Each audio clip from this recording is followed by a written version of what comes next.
Oasis Audio presents The Characters of Christmas, The Unlikely People Caught Up in the Story of Jesus by Daniel Darling, read for you by Dean Gallagher.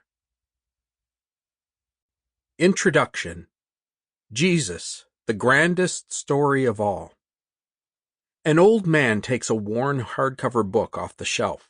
He handles the volume gently, careful not to disturb the fragile binding, while returning to his favorite chair, glasses perched on his nose.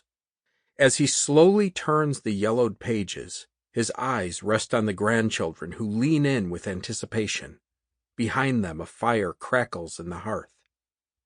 It's less than 2 weeks until Christmas, but at Grandpa's house, these words usher in the official beginning of the season. Let me tell you a story. They know the story, but they want to hear it again. And so he begins a December ritual. Each day, Grandpa unfolds another piece of the Christmas story. An angel, a scared young Jewish girl, a bewildered fiancé, more angels, wise men, the kings from the east, the wicked Herod, the shepherd boys in the field, the innkeeper, prophets and princes, paupers and philosophers, wise men and wanderers. The kids relish these moments every year. Sure, they love shopping and wrapping presents and rehearsing for church plays. But these moments in front of the fire with Grandpa, this is the heart of Christmas.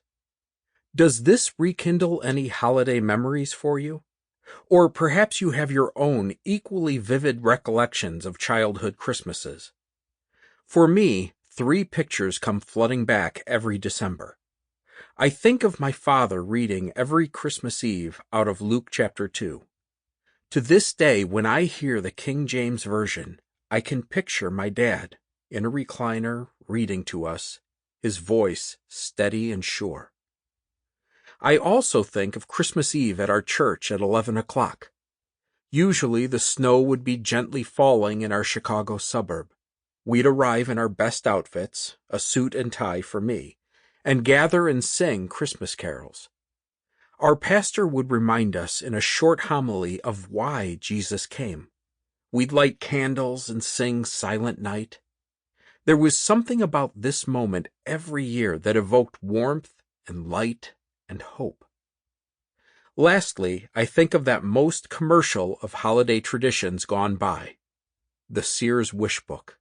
Before the age of the internet, before you could do your Christmas shopping on Amazon, before Facebook and a million email newsletters delivered all the best shopping bargains, the hefty Sears catalog, nicknamed the Wish Book, arrived at our house, its pages filled with gifts to stir a boy's longing.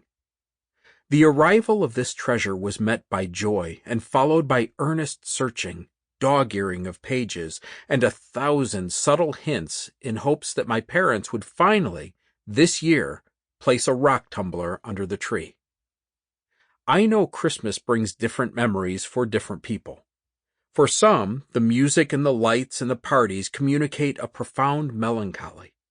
Christmas means broken family memories, the loss of loved ones, or aching loneliness. I wonder what your story is this Christmas. It could be that, like Andy Williams, you think this is the most wonderful time of year, or like Merle Haggard, you are just trying to make it through December, or perhaps you are somewhere in between. What I do want you to know as you begin the journey toward Christmas is that this season is an opportunity to bring both our joys and our sorrows, our heaviness and our happiness, to the one whose miraculous life birthed this season. The good news for both Christmas carolers and Christmas cranks and everyone in between is that Jesus came to bring joy to ordinary people, like you and me. The light that illuminates Christmas. When you crack open the Christmas story, you'll find it populated by now familiar characters. Some, like Mary, have loomed large on the pages of church history. Others, like Joseph, seem to fade into the background.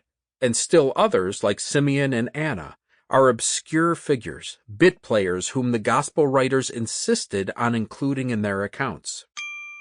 Sample complete. Ready to continue?